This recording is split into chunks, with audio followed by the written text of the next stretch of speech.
Hello and welcome back. I'm Joshua Barnes and you're watching NewsX World. Let's first take a look at our top stories. The Kremlin says that there is no reason to expect miraculous breakthroughs in peace talks set for Wednesday with Ukraine.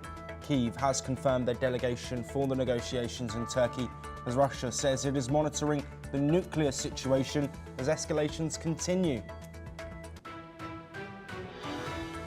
US Treasury Secretary Scott Bessent says that upcoming trade talks with the EU will be separate from conversations set to take place on potential Russian sanctions. Donald Trump had threatened sanctions on Russian oil sales if a ceasefire is not agreed in 50 days. Meanwhile, Scott Bessent has also commented on relations with China as trade tensions ease between the two countries. Bessent calls for more manufacturing in the US and more consumption in China, while also touching on aid for Ukraine.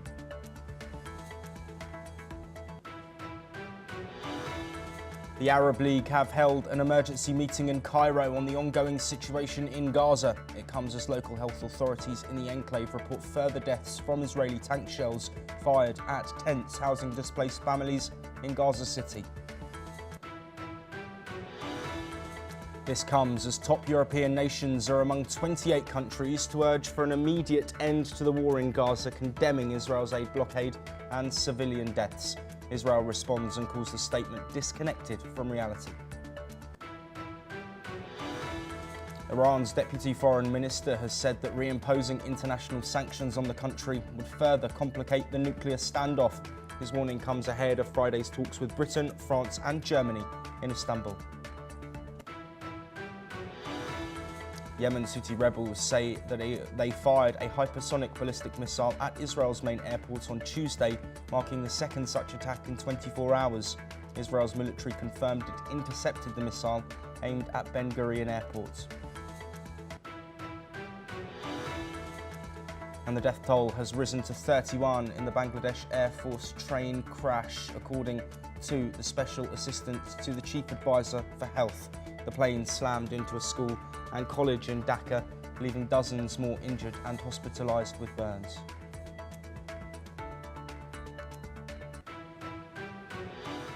But we start this hour as US Treasury Secretary Scott Bessent has announced that Washington will engage with the European Union over Russian oil tariffs. He also confirmed that EU trade talks will take place separately from ongoing discussions on Russian sanctions. This comes as France's Finance Minister Marc Ferracci said that US President Donald Trump's tariffs could be mortal for some French industries. Ferracci said that the EU's position must be one of negotiation, but he also addressed countermeasures against the US if talks fail. Let's listen to the French Finance Minister.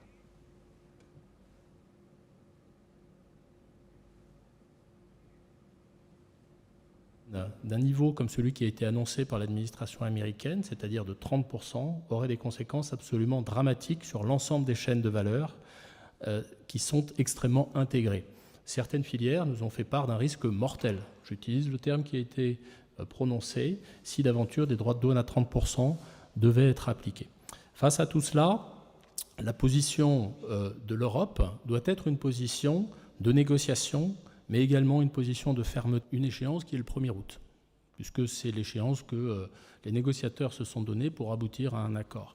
Si au 1er août un accord n'était pas trouvé, il faudrait que les premières séries de contre-mesures, et en particulier 21 milliards d'euros de contre-mesures qui peuvent être déclenchées de manière quasiment immédiate par l'Union européenne, soient prises. Ensuite, suivant les outils, suivant la nature des produits taxés, les processus n'ont pas le même horizon temporel. L'outil anti-coercition que j'évoquais a un horizon temporel un petit peu plus long. Well, joining us to discuss the ramifications of these talks that are upcoming, both on trade and also Russian tariffs, Ruben Johnson, the director of the Asia Research Centre at the Casimir Pulaski Foundation, joining us live from Warsaw in Poland. Ruben, thank you very much for taking the time to join us this evening. Let's first look at this trade talk and trade tensions that continues between the US and many countries, including the bloc of EU nations. How significant is it that these talks for both parties reach a conclusion and a compromise that both sides are happy with? Well, from my perspective, um, this is kind of a parallel time clock now with this moratorium announced by Trump that Russia had 50 days to come to some sort of a peace agreement with Ukraine. And after 50 days, any country still trading in energy commodities with Russia would be subject to these secondary tariffs. So that's not just India and China and Brazil, but it's also some European countries which continue to buy Russian energy commodities in large quantities. So these two tracks are linked, and this is something the United States side will be using as leverage in trying to secure what they regard as an equitable arrangement with the EU. Yes, Ruben, I want to look at the comments from Faraci talking about potential countermeasures. Does this risk blowing up, as we saw previously with US-China tariffs, with escalation upon escalation, increased reciprocal rates followed by further reciprocal rates? It seems Donald Trump doesn't want to back down, and of course that August 1st deadline is fast approaching. Well, for all of these people out there who haven't sat down to read Trump's Art of the Deal, and I haven't either. I just don't have the time to read through all of it. But this is typical the way he conducts a negotiation. He comes in and he asks for 130% of what he wants, and he brings in a bunch of negotiators and lawyers to try to flatten you against the wall. And the give and trade goes back and forth, and in the end, maybe he gets 54% of what he wants, but then he sees that as a win. So what we're seeing is round one in this process. I don't think this is going to end up in some sort of mutually assured destruction, the way some people think it, or some way some people are characterizing it. Yes, Ruben, if you stay with us, we are going to continue on the topic of trade. US Treasury Secretary Scott Bessent has also said that he will meet his Chinese counterpart next week and discuss what is likely to be an extension of the August 12th deadline for higher tariffs. He also emphasised that US national security would not be compromised in any trade discussions with China. This comes as Bessent said in an interview that trade with China was in a very good place, and the meetings in Stockholm would take place next Monday and Tuesday. Bessent revealed that the Trump administration plans to address a broader range of issues in these talks, including reducing China's over-reliance on manufacturing and shifting towards building a consumer economy. He also addressed concerns over China's continued purchase of sanctioned Russian and Iranian oil, as well as China's involvement in supporting Russia's war against Ukraine. Bessent reiterated that the US is poised to announce a rash of trade deals in the coming days, with Japan being a potential partner despite the recent political upheaval. Bessent warned that for most countries, tariffs could boomerang back to the April 2nd levels at Liberation Day, though negotiations on new trade deals could continue. Thank you for staying with us, Ruben. Let's cast our net wider now and have a look at these other countries. China is an interesting one, of course, because as I mentioned earlier, reciprocal rates that reach triple digits on both nations, imposed by both nations, have, of course, eased. Meetings that took place in Geneva and well as London seeming to come to a resolution. Do you think that this is a path towards a better relationship regarding trade between the US and China, or is this still on a knife's edge and could go one way or the other if either party is unhappy with what the other does? It's hard for me to see an improvement in the US-China trade for several reasons. One is that Xi Jinping, with great fanfare, has announced and will be holding on the 3rd of September a monstrous military parade in Beijing to celebrate 80 years since the surrender of Japan, the end of the Second World War. And everything that China's been doing, if you're watching the Chinese media, every day there's some sort of a story or an announcement that shows how China is getting stronger and the US is getting weaker, and China's the predominant force and will continue to get stronger, and the US will continue to get weaker. And so therefore, in a situation like that, it's very, very hard for him to back down on any sort of what might be what might be recognized as unreasonable demands by the U.S.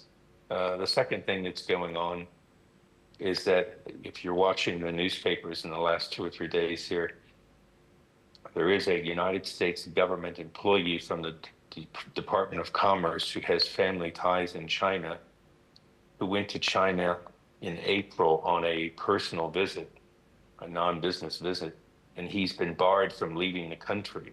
And this is turning into, slowly, this is could become a diplomatic crisis. And then thirdly, the situation with the Chinese is that they would be subject to these secondary sanctions I spoke about a few minutes ago if they continue to buy Russian oil, if Russia doesn't decide to sit down and make some sort of a peace deal with Ukraine. So there are multiple reasons now why I don't see much of an improvement in the Chinese situation. And Xi Jinping is not one who's ever going to want to appear as though he's caving into American demands. Yes, Ruben, absolutely. Thank you ever so much for taking the time to speak with us. Ruben mentioned there, of course, Russian oil and potential secondary sanctions. And heading to North America, US Senator Lindsey Graham has issued a sharp warning to India, China and Brazil over their purchases of Russian oil. Speaking to Fox News, Graham said President Trump will impose 100% tariffs on countries supporting Putin's war machine. He said these nations must choose between the American economy or backing Russia. Graham accused them of funding Putin through blood money. He warned that Trump will tear the hell out of them economically if they continue. The senator also predicted tough sanctions against Putin and urged him to negotiate or face crushing consequences. Well, strong comments there from Senator Lindsey Graham. Joining us to discuss those, Ambassador Suresh Goel, a former Indian diplomat, joining us live from New Delhi. Ambassador Goel, as always, thank you for being here. Is this rhetoric that we're hearing from Lindsey Graham just a continuation of pressure on Russia by using these third-party nations who purchase Russian oil, or is this a clear threat to those countries and Russia themselves over the war with an eye to a potential ceasefire in Ukraine? Sorry, I just didn't hear. There was a bit of a disturbance on the line. But from what I understand, the statement made by Senator Lindsey Graham in terms of the oil purchase by China and India. Number one, I think I remember the statement made by one of the heads of state. I think it was Lula, President Lula from Brazil, who said that, yes, we want to have good relations with the USA, but we do not want to have an emperor in Washington. Therefore, if the government of the USA thinks that they control the universe, they are sadly mistaken. Every country will take a decision on their national interest, their objectives in terms of what is best for them.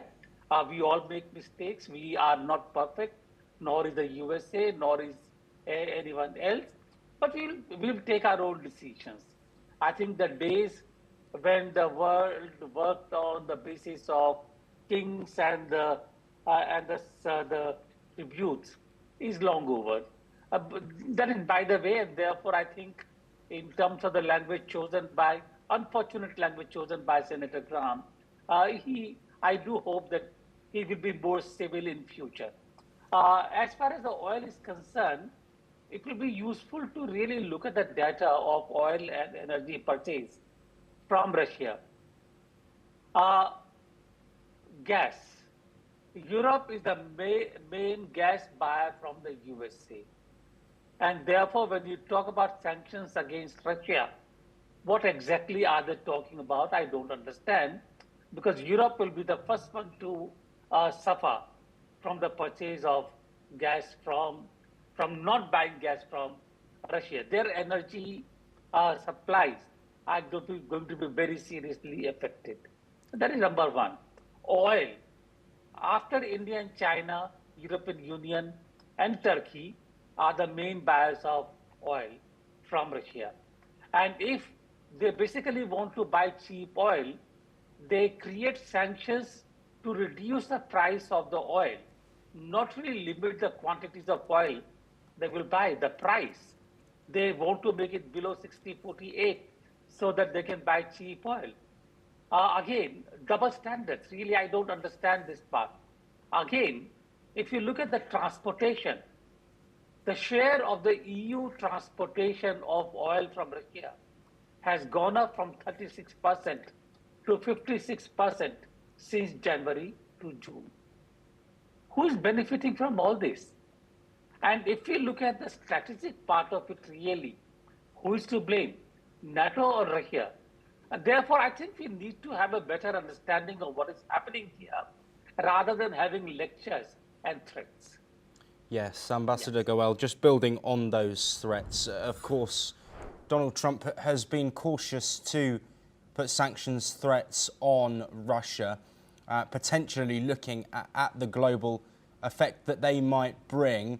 But is there some acknowledgement that this is potentially the United States and the Trump administration's last roll of the dice before seriously looking at this Russia-Ukraine war? Of course, a war that Donald Trump himself said would be over within days after he assumed office for the second time. Sorry, again, the connection seems to be bad for some reason. Can you please repeat what you said in the end? Yes, yes, Ambassador Goel, just to briefly summarise, of course, Trump has taken time to put pressure on Russia with these sanctions, but it seems that this could potentially be the last roll of the dice. And also, given Trump said that the war would be over within days after assuming office for the second time. Pressures from Trump on different countries, again, that I sense a hint of duplicity. I remember that when Trump had come into that as a president, there were these loud noises being made about threats in China, purchasing those critical minerals from China, sanctions on the price, Ukraine, that we will stop the wars everywhere. Now, Ukraine, what was the objective? Basically to get those minerals from Ukraine. And as soon as Zelensky agrees to let USA buy those minerals, the snorting and the steam and all that comes down. So Trump really had a limited objective in that. It was not to stop the war, but to really ask Ukraine to supply those critical minerals to the USA at a low price. China, we thought that basically there was a kind of a complete rivalry between China and the USA. But today what we hear is that the USA could basically deal with China. Therefore, I think we need to think the sanctions are not really a legitimate or something which in turn is really justified by the actual situation. It has become a tool by the different countries who can impose them to get their own objective. It is not going to work really. That ultimately, China, India are major economies. If we suffer, so will the USA. Yes, absolutely. Ambassador Goel, thank you ever so much for your time and your insight. We will, of course, continue to bring you all of the updates on diplomatic pressure on Russia coming from the United States and other nations. But we now move to the Middle East, where Arab League permanent members have attended an extraordinary meeting in Cairo about the humanitarian situation in Gaza. Gaza's Civil Defense Agency says Israeli strikes have killed 15 people in the Palestinian territory since midnight as the military expands ground operations to the central city of Deir el-Balah. Permanent representatives of the State of Palestine, the Arab League ambassador at Gluk, highlighted that the emergency meeting also comes in response to the occupation's targeting of Islamic and Christian holy sites. That includes plans to strip the Hebron municipality of its authority over the Ibrahimi Mosque and its surroundings in the old city of Hebron, transferring it to the religious council of nearby Israeli settlements. In a statement speaking of the meeting, Akluk also said that targeting of the Latin monastery church in Gaza and a shelter for hundreds of displaced civilians constitutes a crime and a violation of international humanitarian law. Well, joining us to discuss this emergency meeting that has taken place is Ali M. Abushbak, Middle East researcher, joining us from Cairo. Ali, as always, thank you for joining us. What's the significance of this emergency meeting in the face of further global diplomatic pressure on the situation in Gaza?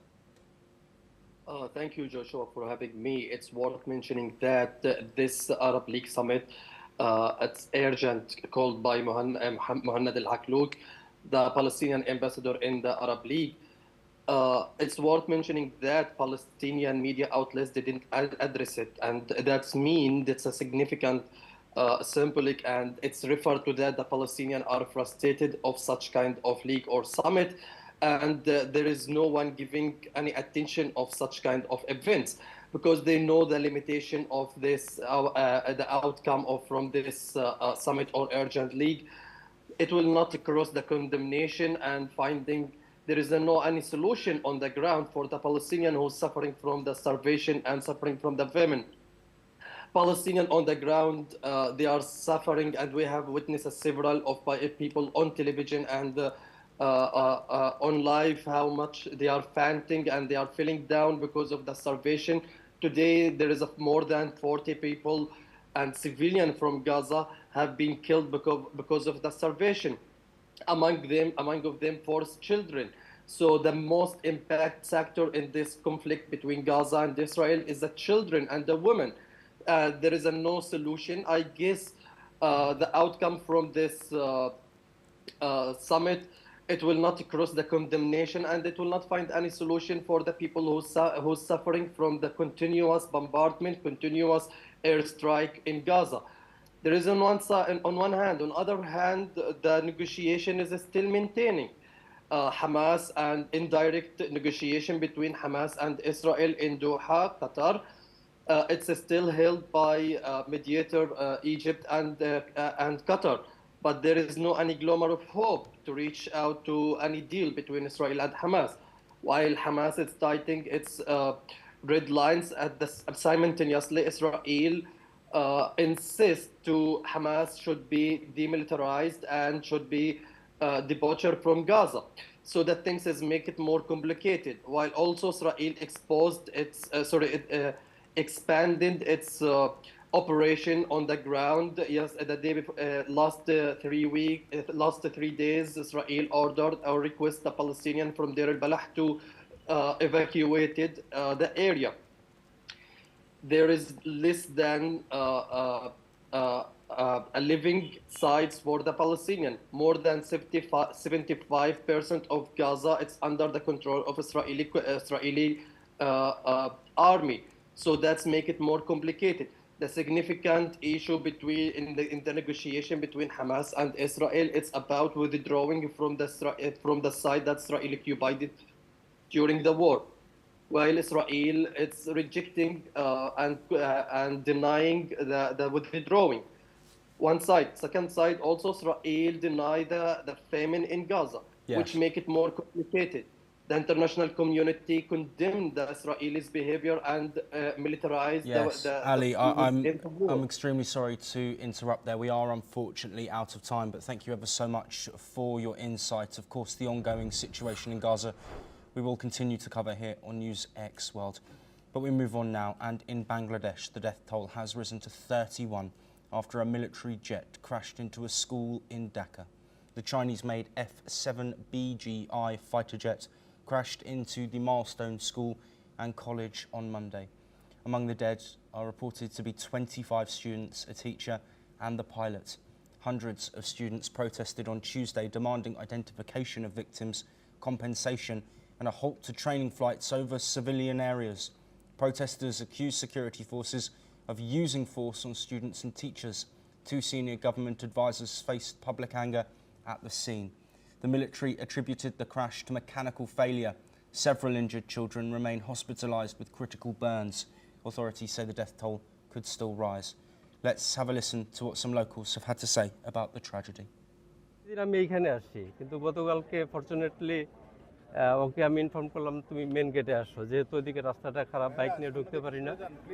তো main গেটে গেল, যাওয়ার পরে সাথে সাথে পিছনে একটা শব্দ শুনলাম, ফাইটারের আওয়াজও হচ্ছিল। হঠাৎ করে দেখি যে fighter.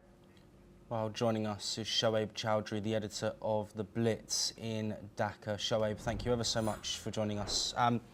Can you provide some further context on public opinion after such a tragic incident that, of course, has led to the deaths of dozens?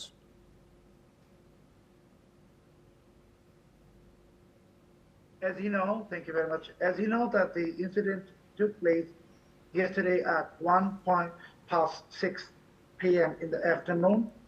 And at that time, there were class going on in the Marston School and College. So this F-7 fighter jet, it directly crashed into the classroom of the school. And according to the latest information, it has destroyed at least 4 classrooms. Immediately after the incident, we came to know that at least 100 people were injured. But by the night, we came to know that the number of injured is above 170. Problem is, the government, the authorities from the afternoon, they were telling the number of casualties is, first of all, they said 12, then 17.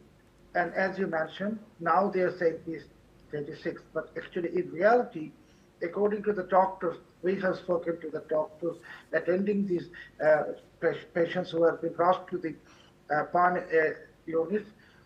There are 170 students and teachers in various PAN units.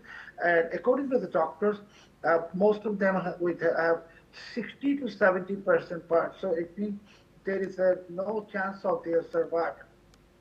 The reason of the demonstration that you have just mentioned is not because of compensation. The demonstration is because it was witnessed by the locals yesterday that the armed forces, army, and the law enforcement agencies, they were removing dead bodies from the school campus at the mid of the night secretly, and they were also not allowing anyone to go within the area. This is the first reason. Second reason is the government said the pilot of the F-7 aircraft, they said he tried to save any accident, and he wanted to divert the fighter jet to some safe place.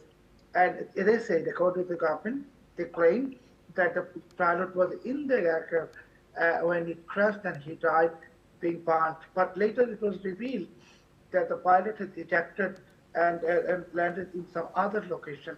So it's altogether because of the lies the students are protesting, demanding the resignation of the education advisor. They held a massive rally around the Bangladesh Secretariat today. And also there is, I'm talking to you now, the protest is going on within the campus, and various political parties, including Jatiyo Party, his Secretary General, Qazi Mahmoud Rashid, they demanded immediate investigation into this matter. And also that they demanded that the exact number of casualties should be made public. There is no reason to hide and seek. So this is the situation that is happening in Bangladesh. Shoaib, thank you ever so much for joining us to talk through, of course, such a difficult situation with so many questions being raised by locals in Dhaka and across Bangladesh. We will bring you all of the updates on that tragic event, but that is all that we have time for. We will continue to bring you more on that and the rest